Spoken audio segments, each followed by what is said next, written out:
Easter ദിനത്തിൽ വീണ്ടും ക്രൈസ്തവ ഭവന സന്ദർശനവുമായി BJP. Kozhikode bishop doctor Varghese ചക്കാലക്കലിനെ കണ്ട് പ്രകാശ് ജാവദേക്കർ. കോൺഗ്രസ് നേതാവും കോഴിക്കോട് മുൻ മേയറുമായ CJ റോബിനുമായി പ്രകാശ് ജാവദേക്കർ കൂടിക്കാഴ്ച നടത്തി. അഭിജിത്ത് മുഴക്കുന്നു നൽകും കോഴിക്കോട് നിന്നും കൂടുതൽ വിവരങ്ങൾ. ബി.ജെ.പി. വീണ്ടും ഈ ക്രൈസ്തവ അധ്യക്ഷന്മാരെ കാണുന്നു, സഭാധ്യക്ഷന്മാരെ കാണുന്നു, ഒപ്പം ഭവനങ്ങൾ സന്ദർശിക്കുന്നു. അങ്ങനെ പുതിയ രാഷ്ട്രീയ നീക്കം എന്ന് പറയാം. എന്താണ് ഇന്ന് കോഴിക്കോട് സംഭവിച്ചത്? പ്രകാശ് ജാവദേക്കർ മാധ്യമങ്ങളെ കണ്ടോ ഈ കൂടിക്കാഴ്ചയ്ക്ക് ശേഷം?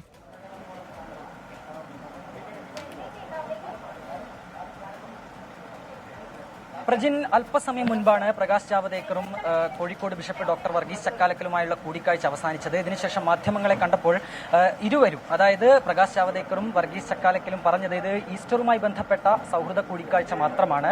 ഈ ദിവസത്തിൽ ഈ ക്രൈസ്തവ പുരോഹിതന്മാരെ താൻ കാണുന്നുണ്ട്, പക്ഷേ അതിന് ഏതെങ്കിലും തരത്തിൽ രാഷ്ട്രീയമായ ഒരു മാനം നൽകേണ്ടതില്ല എന്നുള്ളതാണ് ബി.ജെ.പി. സംസ്ഥാന പ്രഭാരി പ്രകാശ് ജാവദേക്കർ പറയുന്നത്.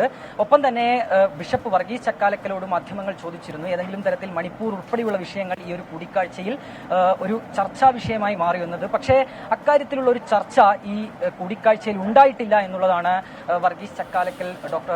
ബിഷപ്പ് വർഗീസ് ചക്കാലക്കലും നൽകുന്ന മറുപടി. ഏതായാലും നമുക്കറിയാം, മണിപ്പൂർ അടക്കമുള്ള വിഷയങ്ങൾ നിലനിൽക്കുന്നുണ്ട്. ആ തരത്തിൽ ക്രൈസ്തവ വോട്ടുകൾ ഏതെങ്കിലും തരത്തിൽ ബി.ജെ.പിയിൽ നിന്ന് അന്യം നിന്ന് പോകും എന്നുള്ള ഒരു ആശങ്ക ബി.ജെ.പിക്ക് ആദ്യഘട്ടത്തിൽ തന്നെ ഉണ്ടായിരുന്നു. പക്ഷേ ആ ഒരു വോട്ടുകളെ ചേർത്തുപിടിക്കുന്നതിന്റെ ഭാഗമായി തന്നെ ഇത്തരത്തിലുള്ള കൂടിക്കാഴ്ചയെ നാം വിലയിരുത്തേണ്ടി വരും. ഒട്ടേറെ തവണ ഇത്തരത്തിൽ ഈ ക്രൈസ്തവ മതപുരോഹിതന്മാരുമായുള്ള ചർച്ചകൾ ഒരു ഭാഗത്ത്, ഒപ്പം ക്രൈസ്തവ ഭവനങ്ങളിലെത്തി ബി.ജെ.പി. നേതാക്കൾ, ബി.ജെ.പിയുടെ ചുമതലയുള്ളവർ ഒക്കെ വോട്ട് ചോദിക്കുന്ന ഒരു സാഹചര്യം ഇതിനു മുൻപ് നമ്മൾ കണ്ടതാണ്. ഏതായാലും ഈ ഒരു ഘട്ടത്തിൽ കൂടി വർഗീസ് ചക്കാലക്കൽ പിതാവിന്റെ ഒരു പ്രതികരണം കൂടി നമുക്ക് ഈ ഒരു ഘട്ടത്തിൽ വരുന്നുണ്ട്. മൂല്യാധിഷ്ഠിത സമദൂര സിദ്ധാന്തം. ഇപ്പം നമ്മൾ വോട്ടേഴ്സിനോട് പറയുന്നത്, മനസാക്ഷി അനുസരിച്ച് നല്ല കാൻഡിഡേറ്റ്സിനെ, നല്ല സ്ഥാനാർത്ഥിയെ, രാജ്യത്തിന് വേണ്ടി ജീവിക്കാൻ പറ്റിയ സ്ഥാനാർത്ഥിയെ, അതുപോലെ തന്നെ നമ്മളുടെ രാജ്യത്തിൻ്റെ ജനാധിപത്യം, സോഷ്യലിസം, മതേതരത്വം, രാജ്യത്തിൻ്റെ അഖണ്ഡത, അതൊക്കെ കാത്തു സൂക്ഷിക്കാൻ പറ്റിയ നല്ല കാൻഡിഡേറ്റ്സിനെ തിരഞ്ഞെടുക്കണം എന്നുള്ളതാണ്. അതിന് പ്രത്യേകമായിട്ട് നമ്മൾ പറയുന്നതാണ് ഈ പ്രശ്നാധിഷ്ഠിത മൂല്യാധിഷ്ഠിത സമദൂര സിദ്ധാന്തം.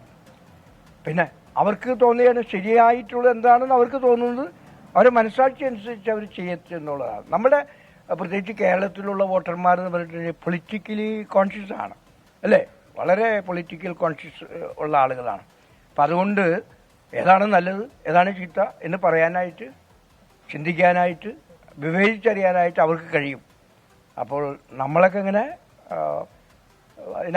പ്രശ്നാധിഷ്ഠിത മൂല്യാധിഷ്ഠിത സമുദ്ര സിദ്ധാന്തമായിരിക്കണം എന്നാണ് കോഴിക്കോട് ബിഷപ്പ് ഡോക്ടർ വർഗീസ് ചക്കാലക്കലിന്റെ ആഹ്വാനം. പ്രകാശ് ജാവദേക്കറെ കണ്ട ശേഷമാണ് ഇപ്പോൾ മാധ്യമങ്ങളോട് ബിഷപ്പ് പ്രതികരിച്ചത്.